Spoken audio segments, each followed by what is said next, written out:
Thank you. And then we had very in the far back, if a microphone could be brought to the gentleman.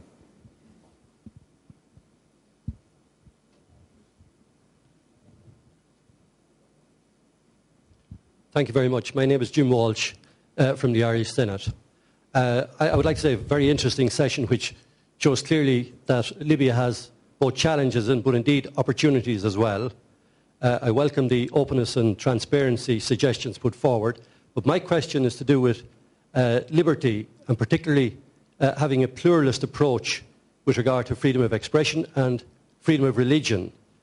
So the question to the panel would be, what provision will be made to ensure that the post-conflict situation in Iraq, which was appalling for many Christians, and also, to a lesser extent perhaps in Egypt, won't occur in Libya, and that in fact the Arab Spring will not become a Christian winter?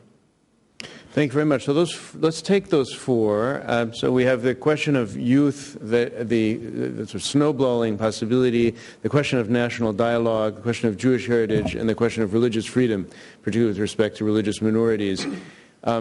Tarek, since I didn't come to you before, do you want to take this question of national dialogue or any of these other? So these will be last comments. We have just a few more moments. I mean, very briefly, I think Ahmed is absolutely right in emphasizing the importance and the role of national dialogue, both in the immediate and in the transition from the short term to the long term. National dialogue, in this sense, is about legitimacy.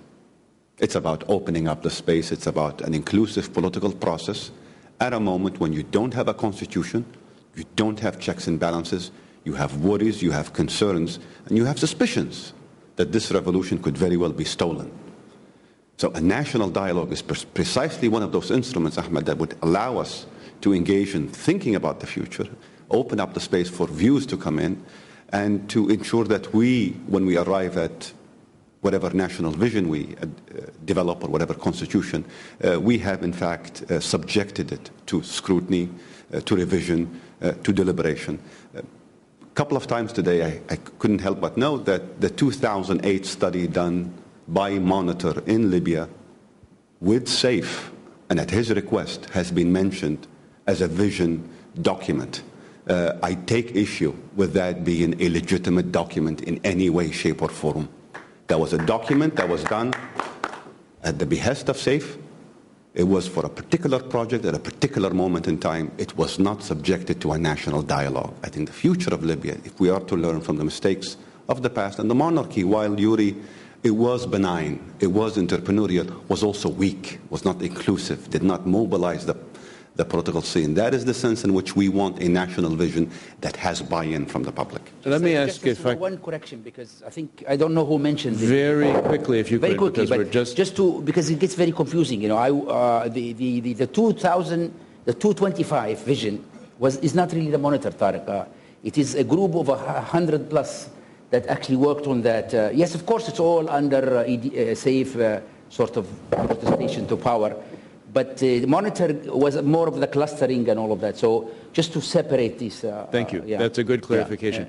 Yeah. Aref, can I turn to you on this question of religious tolerance and openness and respect for the Jewish heritage in the country, also including the shrines? You are a representative of the government here as ambassador to the UAE with your own theological background in interfaith dialogue. How do you respond to these concerns?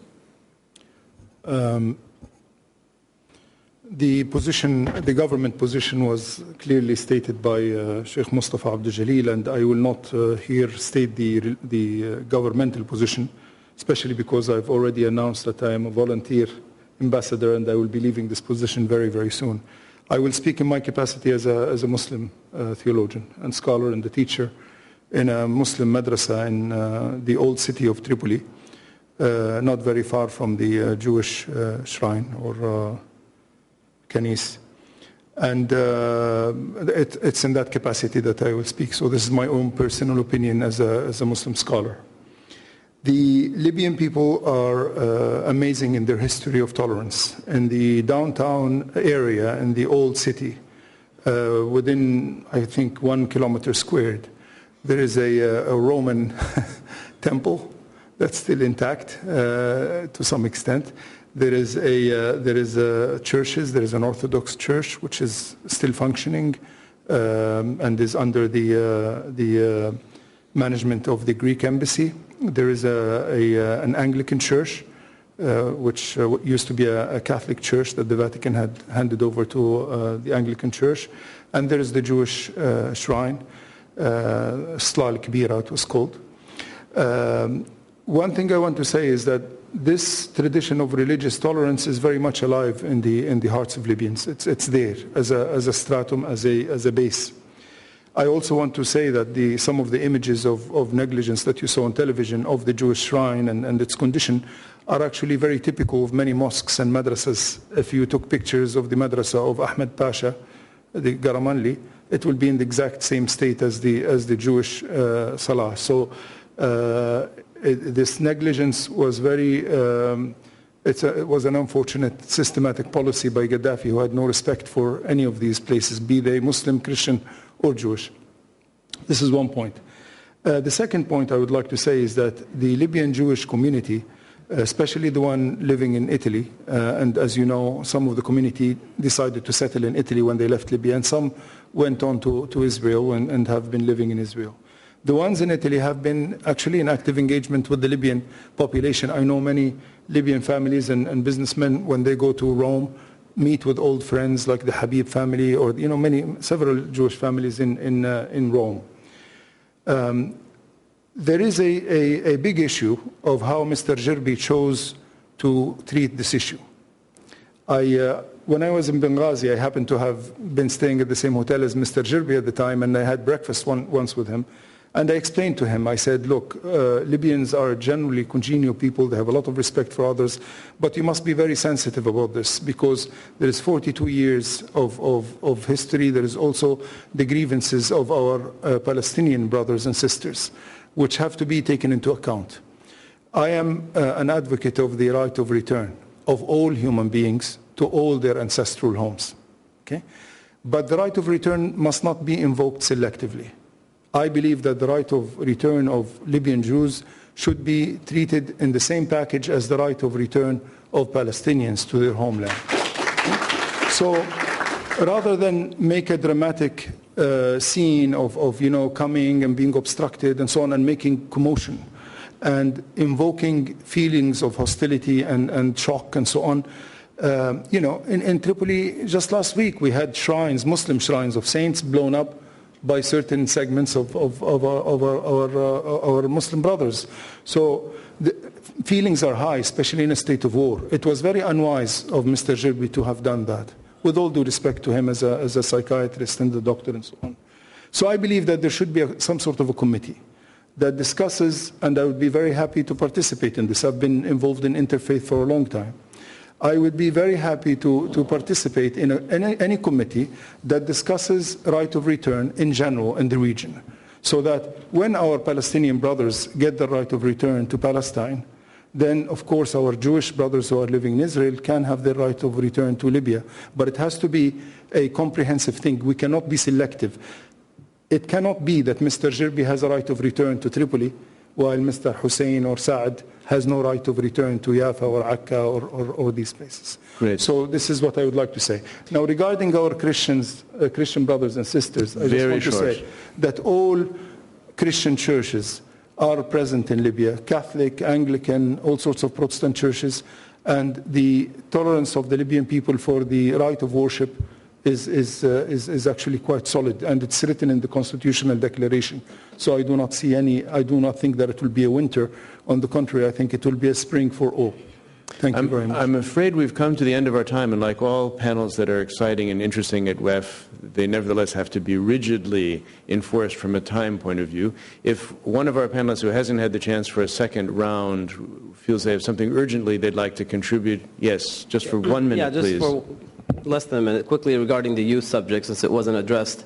I think the youth subject, similar to the women, in a different capacity, of course, has to be sort of made part of the fabric of everything that we do. And I think in the Middle East, there's always been a sense of creating an institution, whether a ministry or some kind of independent body, to overlook the youth, Shabab al-Riyala. It's always something combined together as if it's its own ministry or hierarchy that does something for the youth you know, and it doesn't really become a part of the fabric of everything that we do. And this is something that I think is fundamental. Civil engagement, civic engagement, empowerment of the youth, things like that has to be done across the board in all segments, in government and private. And this is something that I think is critical for the post-Arab Springs to really have a good outcome. That must be done, and it's something that cannot be compromised.